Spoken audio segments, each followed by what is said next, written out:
မင်္ဂလာပါကျွန်တော်ဆရာချစ်ဖြစ်ပါတယ်ကျွန်တော်အခုပြောချင်တာကတော့တဘာဝအတိုင်းကျင်းဆော့မယ်ဆိုရင်အရေးကြီးဆုံးလိုအပ်ချက်ကပါလေအရေးကြီးဆုံးလိုအပ်ချက်ကတော့အချိန်ပေးနိုင်မှုလိုပါအချိန်ပေးနိုင်မှုဆိုတာကအချိန်ဒီတစ်နှစ်6လတစ်နှစ်အနည်းဆုံးအချိန်ပေးနိုင်မှုလိုအပ်ပါတယ်နောက်တစ်ချက်ကပါလေစော့ကျင်သိရှိဖို့လိုအပ်ပါတယ်အကောင်းဆုံးကတော့ကစားကျင်သိရှိဖို့လိုအပ်တယ်အချိန်မှန်မှန်ဂျင်ကိုတွားဖို့လိုအပ်ပါတယ်အစားအသောက်ကတော့ပုံမှန်စားနေကြအတိုင်းပဲစားဖို့ပဲလိုအပ်ပါတယ်တူတူထူးထူးကျန်တာမလိုအပ်ပါဘူးဘာလို့ကျွန်တော်အခုလိုအဲ့လိုပြောရလဲဆိုရင်လူတိုင်းက supplement တွေ protein တွေကိုလူတိုင်းမတောက်နိုင်ပါဘူးလူတိုင်းလည်းအချိန်တိုင်းမတောက်နိုင်ပါဘူးဒီလိုမျိုးလုပ်ဖို့ဆိုရင်တော့ခင်ဗျာ professional line ကိုဝင်ကျင်မှပဲဒါမှမဟုတ်လည်း professional တယောက်လုပ်မှဆိုမှပဲဒီလိုမျိုးအချိန်ဒီလိုမျိုးအရာတွေကိုလုပ်ဖို့ပဲလိုအပ်ပါတယ်တာမန်အတိုင်းပုံမှန်အတိုင်းခန္ဓာကိုယ်ကိုယ်တစ်ခုရဖို့အတွက်ဂျင်ဆော့ဂျင်လောက်နဲ့ဒါတွေကိုမတုံးဆွဲစေချင်ပါဘူးကျွန်တော်လူဆိုတာက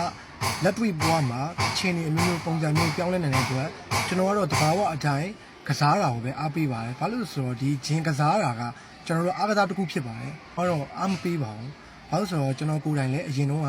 ကျွန်တော်ကိုယ်တိုင်ပန်းနိုင်ချက်ရှိပါတယ်။ပန်းနိုင်ချက်ကျွန်တော်ငယ်တုန်းကလည်းပန်းနိုင်ချက်မွေးရပါရှိပါတယ်။ဒါမှမဟုတ်ကျွန်တော်ဂျင်ဆော့ပြီး6လတစ်နှစ်အတွင်းမှာကျွန်တော်အသက်ရှူမိုးရတာ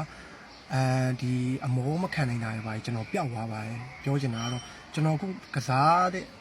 9နှစ်6နှစ်အတွင်းမှာတိတိတာကိုဒီအရာတွေကလုံးဝမရှိတော့ပါဘူး။အခုကျွန်တော်ဒီလိုခန္ဓာကိုယ်ရဖို့အတွက်ကိုလည်းကျွန်တော်အခုလိုပုံမှန်အတိုင်းပဲနေ့စဉ်ဂျင်ဆော့တယ်ကျွန်တော်အိမ်ကအစားအသောက်ကိုပဲချင်းချိန်ပြီးတော့ပုံမှန်စားပါတယ်အဓိကကတော့ကျွန်တော်ပြောချင်တာတဘာဝအတိုင်းဆော့မယ်ဆိုရင်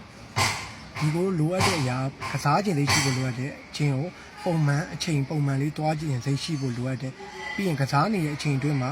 motivation မဖြစ်တာကိစ္စမရှိဘူးဒါပေမဲ့ဂျင်ကိုရောက်အောင်တစ်နေ့ကိုတစ်နာရီခွဲလောက်ရောက်အောင်တွားပြီးတော့ဂျင်ဆော့ဖို့လိုအပ်တယ်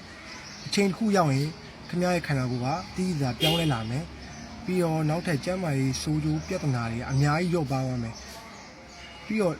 ပြောချင်တာတော့ supplement မသုံးတဲ့အတွက်ခင်ဗျမွေးကုန်ကြီးကြအများကြီးတက်တာပါတယ်အခုလိုအချိန်မှာလူတိုင်းက supplement မသုံးနိုင်ပါဘူးတဘာဝအတိုင်းစော့တာကိုကျွန်တော်အားပေးပါတယ်အထောက်အကူဖြစ်ပါတယ်ပေါ့နော်ကျွန်တော်ပြောချင်တာကတော့ကျွန်တော်ကိုယ်တိုင်လည်းတဘာဝအတိုင်းစော့ပြီးတော့လုံးဝကျွန်တော်ရဲ့ခန္ဓာကိုယ်ထဲမှာလုံးဝ supplement တစ်ခုမှကျွန်တော်မထည့်ထားပါဘူး